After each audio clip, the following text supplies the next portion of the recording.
Hi, Ross. Hello, can you hear me? Yeah, I can hear you. Hi. The professor's here. Hello, Professor. Hello. Yeah, Hi, I can hi. hear you. Hi. Thank you for doing this. How are you, Ross? I'm good. Professor's here. Yes, we've never met. I don't think we've met in person now. Okay, I thought you're very young. I'm good. I'm almost 50. Oh my goodness, it looks much younger.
10 seconds.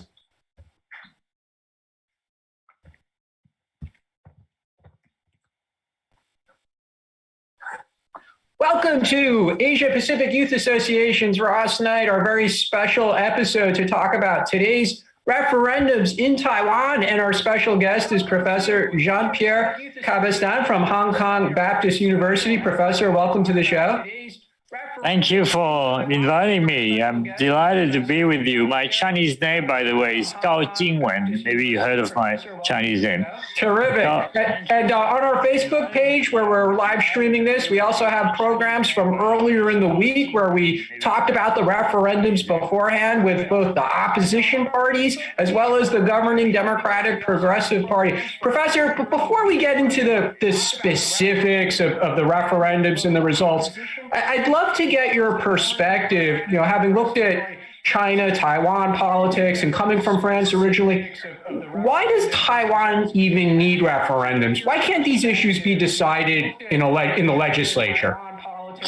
Well, I think it's a new trend among democracies to have referendums or referenda, if we use the Latin way of saying the plural.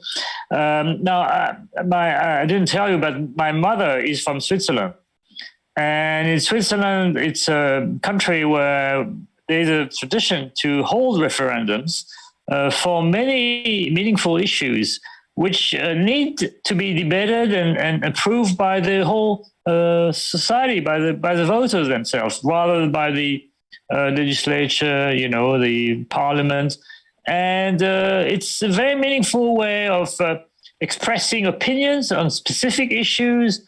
And I guess, it's a form of semi-direct democracy, which works pretty well. The major hurdle or the major limitation of referendums is a low turnout usually. And in Switzerland, I know that you need at least 25% of the voters to vote in order to make a referendum valid. But at the same time, we're used to it. And I vote by, mail, actually, in Switzerland. And I'm not, for me, Taiwan is on the right path in introducing referendums as a way to solve some issues which cannot be only, debated by the parliament, but we need to be discussed and to be really decided by the whole society. And that's why I think referendum is a very, very, very important step forward, contributing to consolidating Taiwanese democracy. Taiwan democracy, well, it's not that young anymore. I remember in the late 1980s when, the martial law was lifted, and now we have a much more stable democracy than in the early 90s when I was in Taiwan at the time. So, but that's I think, very meaningful way of consulting the society and consulting the voters on important issues. And one of the things you just said is so on point, because even at their press conference or their remarks to the media, I've seen Kuomintang representatives on television, for example, in recent hours. One of their talking points already seems to be, well, yeah, but the voter turnout was kind of low. It's not really an expression of how the public actually feels about these issues. Is there a way to quantify that? For example, we're looking at roughly a 41% yes, 41%, yeah, of eligible voters. Is it fair to say that, yes, this is an accurate reflection? 41% of the eligible voters did come and turn out. Is that enough? It's not bad, I have to say. Of course, 3 years ago in 2018, I checked the turnout was around 55%. So I thought much more, significantly higher. So it had, it made more sense in a way. The results were more meaningful. But 41% is not that bad. I mean, you have to bear in mind, in US elections, the average turnout is 50% for presidential election, legislative election. So for a referendum, if you compare to Switzerland, which is a country which has been used to organizing a referendum for many years, that's a turnout which is pretty common, and sometimes we don't reach it actually. Now, I may add something about France, which is my father's country, which is not used to organizing a referendum. But, you know, there was a movement 2 or 3 years ago called the Yellow Vest movement, which was actually, of course, triggered by many economic and social frustrations, but also there's been a need in the French society for introducing more mechanisms to consult the society, to consult the voters on specific issues. So now I think the idea in France is to organize referendums more often has been the case so far, and as a way to, you know, try to find a majority on issues which are very divisive and which have been debated for many years in France. So I think that's a referendum as a mechanism of mature democracy, something which I think is a given in many countries. Well, you mentioned the 2018 referendums, which there were 10, and yeah, many questions simultaneous to a local election as well. My own impression observing the 2018 referendums was the Taiwan government, which is the same party as now, the Democratic Progressive Party, they kind of took the view that the referendums are proposed by individuals. Some of them might be party or partisan, but as you were saying, Professor, it's for public discussion. And I felt in 2018, the view of the government was, well, it's not our role to say that the referendum questions are good or bad public policy. Whereas this year, the government, in its role as government, and then separately the party in its role as a party, and then legislators, for example, were very, very involved in making their case and saying, this is why we think you should vote a certain way. It will have this effect. And we'll talk about that with each referendum in a bit. Is that the right way to do it? I mean, should government actively be campaigning on referendum questions because they do think it's important for public policy? I would say it's very hard for governments to stay totally outside of the debates which are going to be discussed in the referendum. Now, in 2018, there were two issues actually. One was, in my view, there were too many questions asked at the same time, and I think to make referendum more credible. And I think they should be more focused. I know in Switzerland, usually it's one question, two questions at most. And I think it's better. But of course, there's a discussion. I mean, should we have referendum every 3 months, on a specific question? There's a cost to it. And I know that one of the questions was about it is to merge, referendum with legislative elections or presidential elections in order to save money and, and resources and so on. But still, I think it's an important question to think about it. The other question is that many of the questions are asked to the voters in 2018. I think they were divisive within the blue camp and within the green camp as well, as far as I recall. So there were good reasons for the DPP and the government not to be too much involved in that referendum and not to take too much side on the questions which were asked to the voters. On this particular, the last today's referendum, I think the question was much more clear-cut. Clearly, we knew that on the fourth nuclear plan, the DPP's view was to continue to freeze it. On the issue of the paracetamol and the pork imports from the US. I mean, the government's position has been clear for quite a number of months. And so they were trying to build a consensus on that issue as well. So on those two questions, I think it was very hard for the government not to get involved in providing its own position. Now, I would add to that, in the Swiss case, which is quite interesting, usually when we receive all the voting materials received by mail, the government states its position. So, and recommend to vote against one, a question, in favor of another one. And so that's the government's stance on one particular issue. And you can, you take into account, but you can, of course, oppose it. You can vote as you wish. But you know what the government's position on any issue submitted to the voters is. So that's a common practice, at least in the Swiss case. So, I mean, we have to compare to other countries. But in the Swiss case, it's pretty clear to me. Let's talk a bit about the 4 referendums that were on the ballot today. Let's start off with nuclear. Yep. The trend in a lot of places around the world is to eliminate nuclear power. On the other hand, Taiwan does have its challenges with energy, and some people feel that nuclear is an option that should be maintained.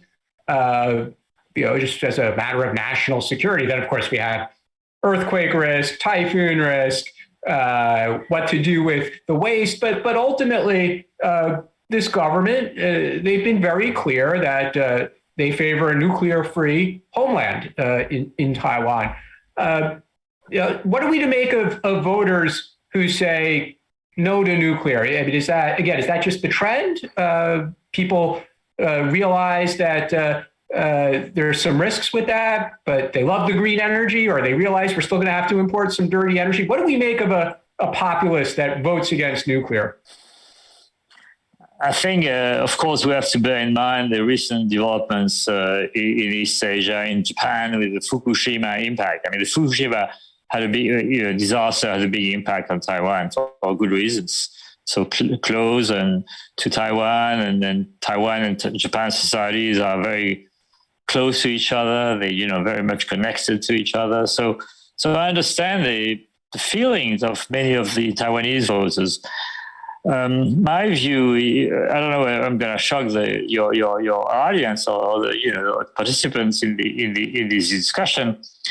I think it has been always a big mistake not to put into service the 4th nuclear plant, because so much money had been involved in it, invested in that 4th nuclear plant all the way to 2000, I guess. So it's 80% completed or 90% completed. So what I would have done actually is to put that the 4th nuclear plant in service. And I don't think it faces the same kind of risks as Fukushima.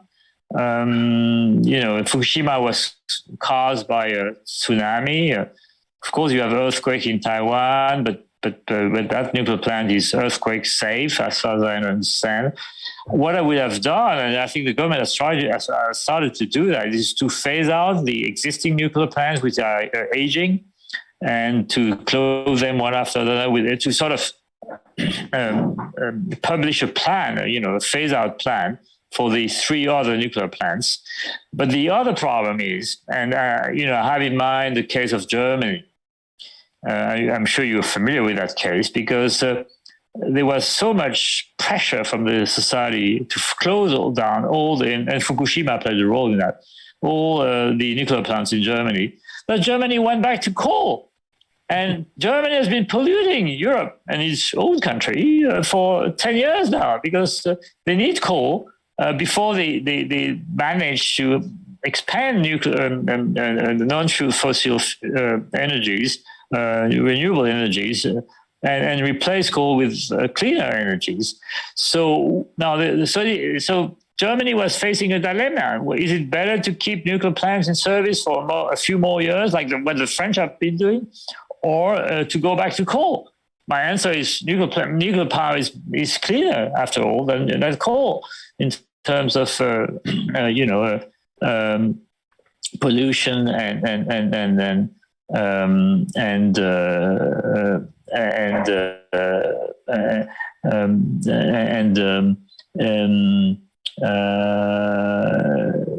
fossil. How do you say? That's pollution. And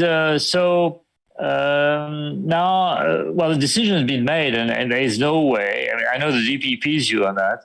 The KMT has been changing actually over the years. It's been not very. I think the KMT has tried to sort of move closer to the electorate and to the voters on that issue. So now that's where we are, and Taiwan will have to work hard to find non-fossil energies and to develop renewable energies faster than it's been the case before to find a solution. But I think that in 2018, by the way, the decision was made by the voters to not put an end to nuclear energy by 2025, I remember well. So I mean, people are pretty much pragmatic and aware of the fact that nuclear energy will remain needed for some time in the Taiwanese case. So that's where we are. And do you think there's a possibility in other locations where nuclear power, the use of nuclear power, or building new plants is a matter of controversy, that even if they don't have referendums in other locations, but will people cite the Taiwan referendum, for example, in China and Hong Kong, where they have access to nuclear power, or other places around the world? Are we going to see activists, NGOs, politicians saying, well, even in Taiwan, they voted against nuclear?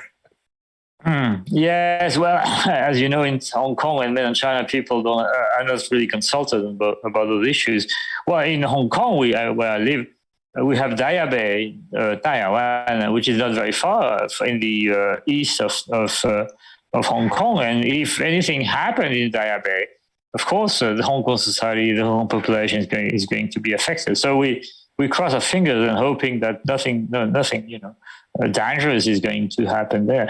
But well, in the case of Taiwan, the decision has been made, and the whole debate has been led by political parties, but also public opinion, which has been very, very sensitive, which has happened in Japan.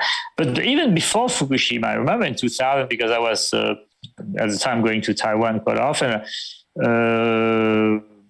there was already a strong opposition to the fourth nuclear plant, and I forgot the name of the prime minister of the time, but it was under Chen Shui-bian who decided to freeze it and and that's that was after Tong Fei. Tong Fei was in favor of it, and the next one was opposed to it. Zhong Junxiong, I think, was his name.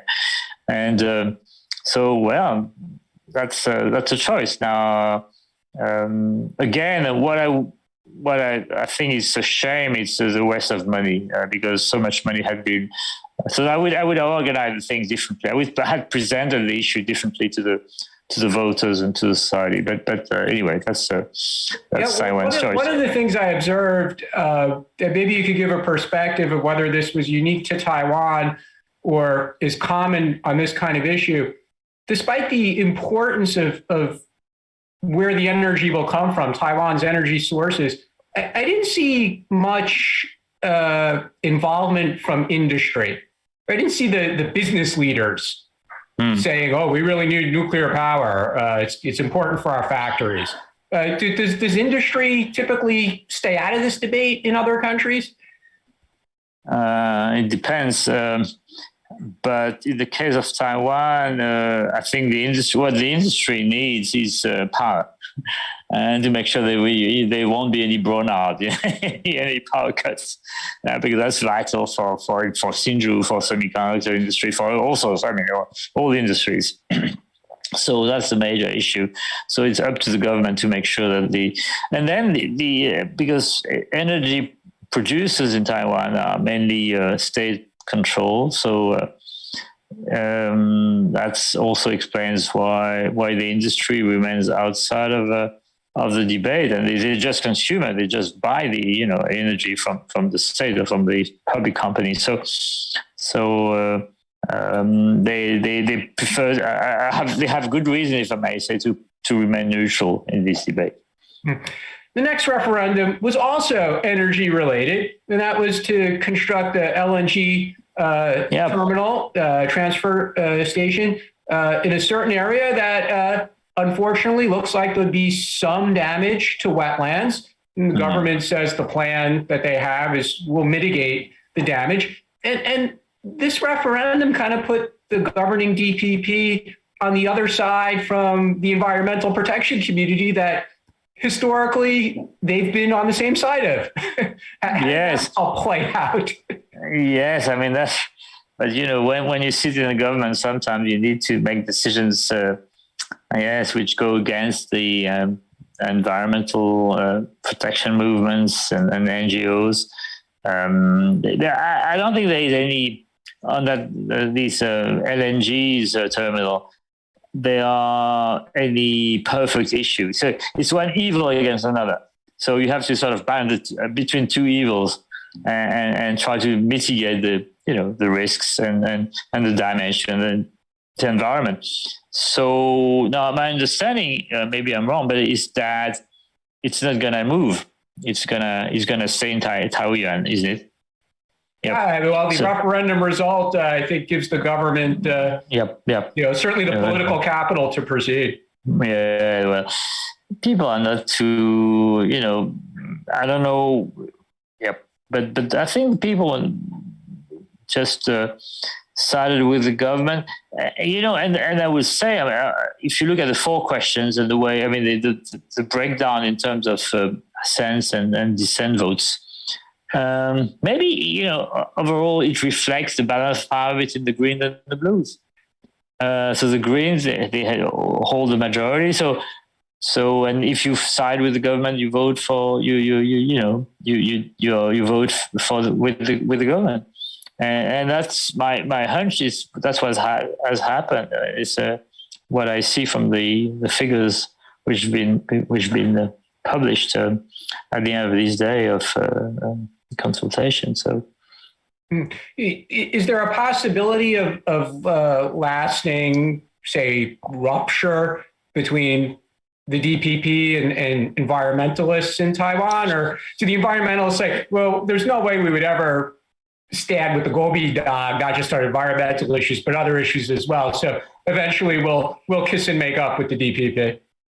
Well, I think NGOs and there is a very small Lutang, Green Party, and all the activists, defending, protecting the environment, they still have a role to play. And there are pressure groups, lobbies, if you want. And so the DPP and the government can't really totally ignore them. And that's part of democracy. Those NGOs are there for that. For alerting the government and society about the burning issues, important issues, which sometimes, because the government is busy with so many different issues, has overlooked, and that's very important for even if the result of these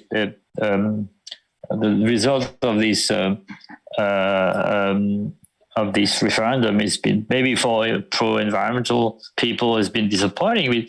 I think they can continue to put pressure on the government and make sure that on other issues it will listen to the NGOs and the pro-environmental people. Let's talk about the referendum on referendums, and whether or not referendums should be required to be held on days that are otherwise national or local elections, or to keep the current law, which was only changed recently, which is to have referendums every 2 years separately from the national elections. We had a referendum in 2021. Now we might have referendums in 2023. Just from a perspective of good democratic practice, should referendums be held on standalone? Is it better than having them? I think so. My answer is yes, definitely. It's much better to keep the referendum on standalone, as a standalone on different days. Because otherwise they may be corrupted or influenced at least by the mindset of the voters. That they need to take big decisions about who is going to be the next president, which party should dominate the legislative yuan, and so on.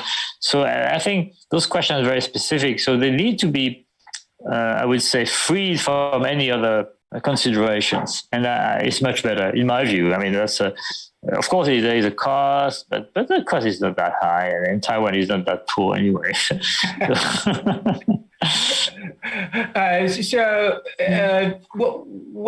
What arguments would the Kuomintang have made? They lost on this one as well. Yeah. Other than the cost, what other arguments could one make to separate them?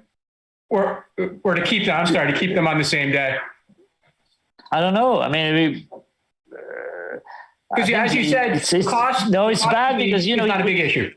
Because that's what happened. And remember, the first referendums took place on the same day, and Chen-Shui-bian. I remember in 2004 and then 2008, and the turnout was too low. I mean, they were not valid. The result were not valid. Well, people voted in the presidential election that day. Yeah. They just didn't vote in the referendum. Well, that's the issue. Actually, the referendum had been sidelined by the presidential election, and that's bad. I think they should stand alone. I mean, that's much better. So people, can, consider, I mean, look at the question and take more time in thinking about what should be the right answer. So that's the way I see it. And if you like, I have in mind, of course, the Swiss case, and in Switzerland, it never takes place at the same time, never. What about something we don't have yet in Taiwan for voting is a national or a public holiday? Is that helpful? Oh, if referendums take place on a public holiday? Yeah, for election days or referendum days. Should we all get the day off? In Taiwan, I mean, people in Taiwan have been used to vote on Saturdays. It works pretty well for many reasons. Now people don't work anymore on Saturdays. I mean, some people still work on Saturday morning, but it's over, I think, for most people. And I think it's a good time because people can, the voting station, the ballot station, they are usually located in schools, and that's and a lot of people can spend some time in. Not only voting, but I mean taking care of the ballots and counting the ballots, and so you have a lot of volunteers who are, I would say, they have more time on Saturday than on Sundays. On Sunday, they may have some religious obligations, family obligations, and so on. So Saturdays, it's a good day, and I think in Taiwan has been used to voting on Saturday for many years. My goodness, for more than 30 years, even before that. I mean, even at the time of the martial law, when the elections were not that open and pluralistic, it was already on Saturday, I remember well. Let's talk about the pork referendum. And this is a referendum that would prohibit importation into Taiwan of pork with the additive ractopamine, which U.S. industry does use. U.S. trade negotiators, the U.S. government for many years have been pressuring Taiwan to allow this product into Taiwan. And in 2020, after President Tsai was reelected, she did make a policy decision to admit or to allow this pork into Taiwan. The United States, of course, was very happy with that. And then subsequently, opponents brought this referendum. Mm-hmm. As a starting point, is it fair for the U.S. to pressure other markets to allow ractopamine pork into those countries? Well, I would say I don't have a dog in the fight, so or a pig. Of course, the thing in Europe, we are much stricter about ractopamine. We do use ractopamine, but less so than the American farmers. So now, is it dangerous? I don't think so, actually. But it depends how much you eat. How much quantity of pork you eat. What I would say in Taiwan is it's been pretty divisive, and if you look at the gap between assent and dissent votes, it's pretty narrow, actually. People have been divided on that issue. Now, I'm happy that dissent votes has prevailed because, of course, it helps improving Taiwan-U.S. relations. At the time, these relationship needs to be badly improved. I mean, because of the Chinese threat. I mean, all the tension in the Taiwan Strait. So Taiwan and the U.S. need to be on the same page, so that lifts one of those hurdles which have been there for many years and which was complicating the relationship. So it's good that it's out of the way now because it's not that important. Of course, some local farmers were unhappy, but there were also local pork farmers in Taiwan were also using a sort of level of riboflavin, but less so than the American farmers. So that's the way I see it. I mean, it's if you look from a broader point of view, it's important for Taiwan, and I think many of the voters had that in mind. It's important for Taiwan to have a good and close relationship with the U.S., in particular in times of danger. Yeah, one of the talking points to go to what you just said from the government or legislators from the EPP was a ban on this product would have a serious effect, not just on the bilateral relationship with the United States, but also Taiwan's credibility with its other major trading partners, including the possibility of being admitted to the CPTPP. Was that valid? I mean, for example, Japan is going to play a key role in whether or not Taiwan and China are admitted to the CPTPP, and in what order or how quickly. Was Japan or other countries really looking at this? And I mean, the focus was really U.S. pork. Were they going to hold it against Taiwan? Well, as you know, I mean, I don't think it's that important for Japan and other CPTPP countries. I think it's very much a bilateral issue which is going on, this dispute which has been going for many, many years, and it's time to put an end to it, I would say. Now, the CPTPP, it's another issue because any additional admission needs to be approved by consensus by all the members of this Trans-Pacific Partnership. So Japan is the leader, but it's not the only country which has a say on the decision to admit Taiwan or not. And what I'm worried, I mean, if you want to be realistic about the issue, is that there will always be one member who is going to be under very, very strong Chinese pressure not to admit Taiwan, to veto Taiwan's admission. So it can be Singapore, it can be, it can be any other country which is part of the CPTPP. And so I don't think that, it's realistic to think that Taiwan or even the PRC, by the way, are going to be admitted in the CPTPP. Let's see, first of all, if the US can join back this new form of CPP. And it's not a done deal. I mean, it's still, there are a lot of debates in the US whether it's appropriate for the US to join that new partnership. And but for Taiwan, I think I think Taiwan can conclude other types of agreements with its major partners, including Japan. I mean, free trade agreements or de facto free trade agreements. Well, there's certainly a lot of hope that this is now going to be feasible with the United States. Yep. Is that accurate? I mean, there's a lot of congressional support for a trade agreement or even a free trade agreement with Taiwan. But the Biden administration, whether it's with the UK or any other trading partner, doesn't seem to want to prioritize trade agreements.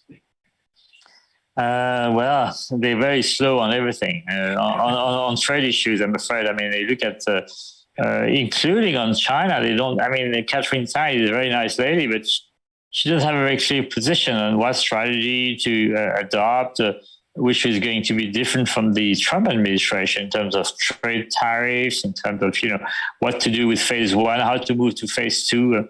It seems to be very, very vague. I mean, it's that took her 8 months to announce. Yes. So they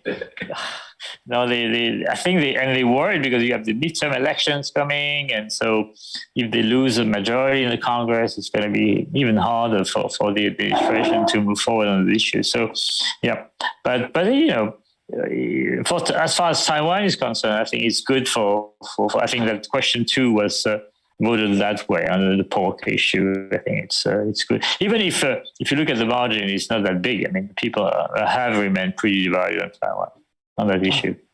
Let's talk about China's reaction to the referendums.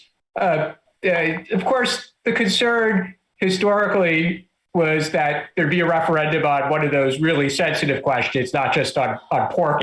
Ractopamine. But again, looking at the reaction on Taiwan television, the commentators, politicians, they're already trying to figure out what China might say, and what does the referendum mean for how China views voter support for the DPP or the KMT?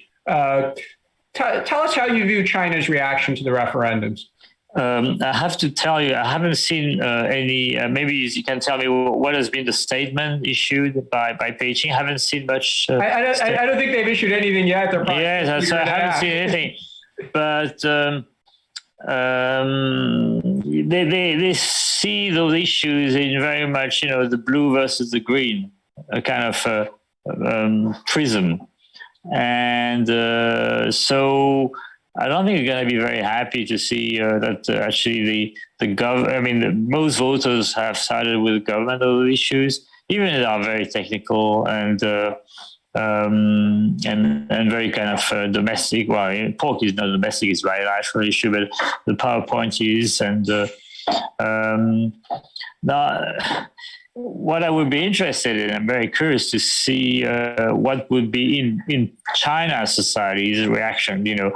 Never had any referendum in mainland China on any issue. So, even they claim that there's a better strong. Can you hear me? A stronger political participation than in China, in mainland China, than in the rest of the world. They certainly made that clear prior to the U.S. Summit for Democracy. Yeah, I mean, yes, the statement they've made not too long ago. With this white paper on democracy that works, well, it doesn't work that much because there is very, very little political participation, which is not the case of Taiwan. So Taiwan is, and I think Taiwan keeps. I mean, a lot of people among the elites in China are quite interested with the experience of Taiwan as Chinese society, Confucianist society, which is practicing democracy, what they call Western democracy, which is to me, they practicing democracy with universal values, and that's very important, I think. But I think China isn't going to be very happy with the result, I guess.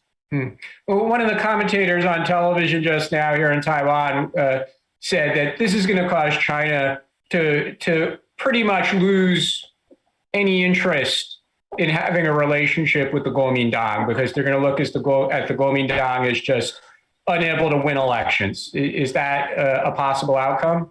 Well, as we speak today, yes, the Kuomintang is in a bad situation. It's a weaker political party. And that's an issue for Taiwan because, it's good when you can have a, change of government. It's good that for some time the DPP is in the opposition in order to improve its plan or its policies. And so a change of government it's a good thing in the democracy.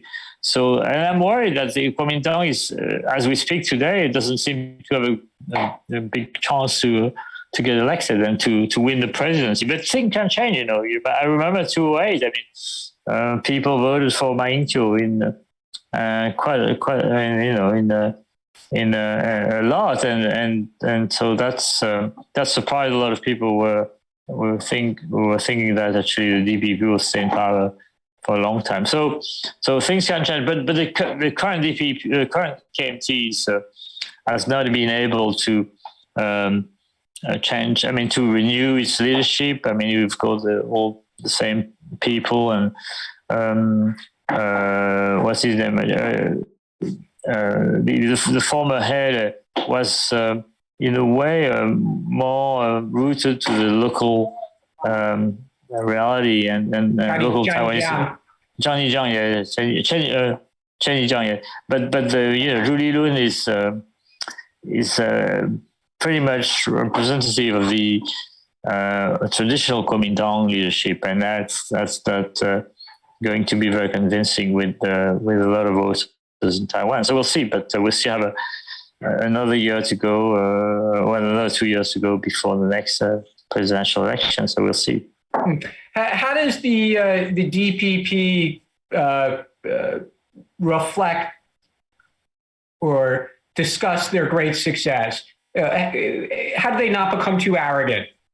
I mean, they had such a great day today. You know, yes, of course. Their strategy worked, right? They were able to persuade the voters. You know, I wouldn't call it overwhelming, but quite clearly. And their strategy was successful in how they explained the issues to the voters. So, how do they avoid remaining humble? Or sorry, how do they avoid becoming arrogant and remain humble? Yeah, humble. Yeah. You know, it's there are so many issues. I mean, which need to be solved apart from the four questions, and so. And then the other thing is, again, the gap between the dissent votes and the assent votes is not that big. So even if the results are clear cut, it's so they have to bear that in mind, I guess, and. Well,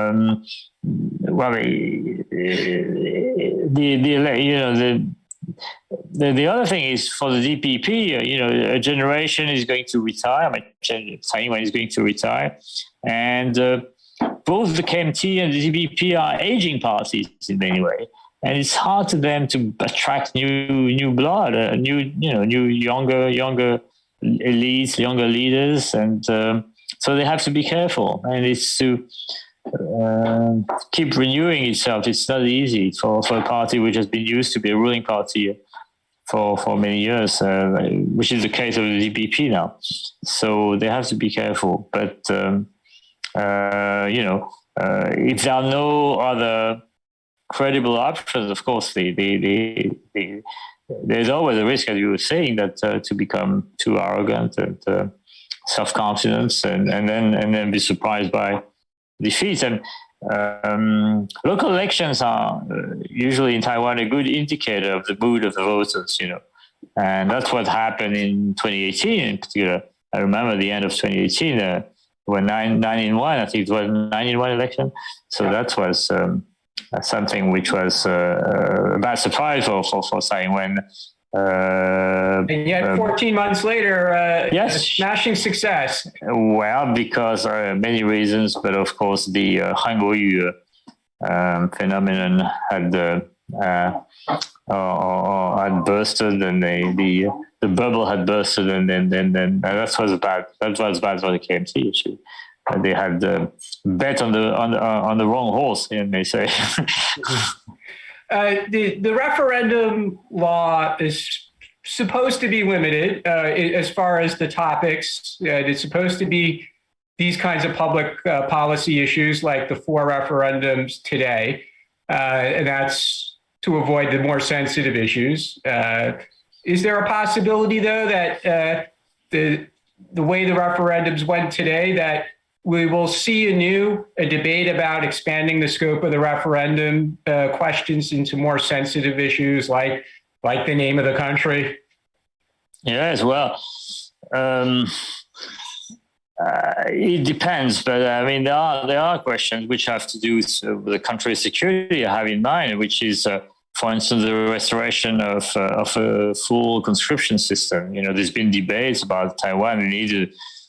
Because of the new risks that Taiwan is facing, that there may be a need to expand conscription, and but that's a very sensitive issue, clearly, and that's also that's an issue which can be put to referendum, but which is going to trigger reactions from China.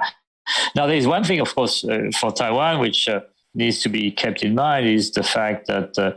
On the really issue which has to do with the nature of the country, with Taiwan independence, with its relationship with China, I think the U.S. will not be happy to see a referendum which becomes too controversial, because the U.S. policy is to keep the status quo. And I still have in mind when Bush and Wen Jiabao sat together to reprimand or criticize Chen Shui-bian, who was, had introduced this new law and who wanted to organize a referendum the same day of his re-election in March 2004, and that was not welcomed by the U.S. because the U.S. was worried that actually at the time it was French-Caribbean, which was sort of jeopardizing the status quo. Now it's more China, clearly, which is putting in danger the status quo, and which wants to speed up reunification. Even if, not long ago, after when he met Biden, Xi Jinping said he will be patient. But to be patient doesn't mean you've given up with your plan, and that's the issue. It looks like we're going to have a referendum or a local election or a national election in Taiwan every year now, going into the future, assuming that there's a referendum question. So as a final question for you, Professor, is that healthy?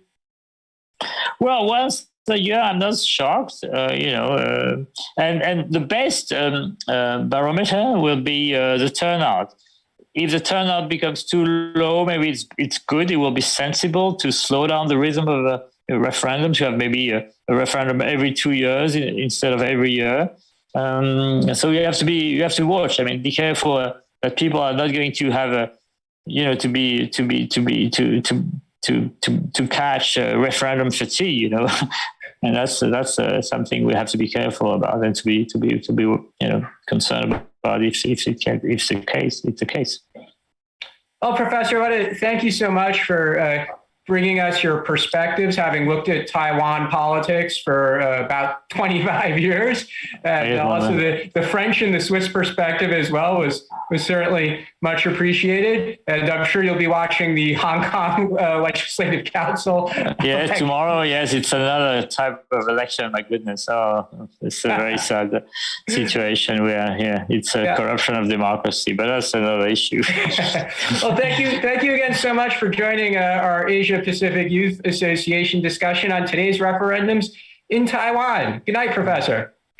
Good night, and thank you for inviting me. Bye-bye. Bye.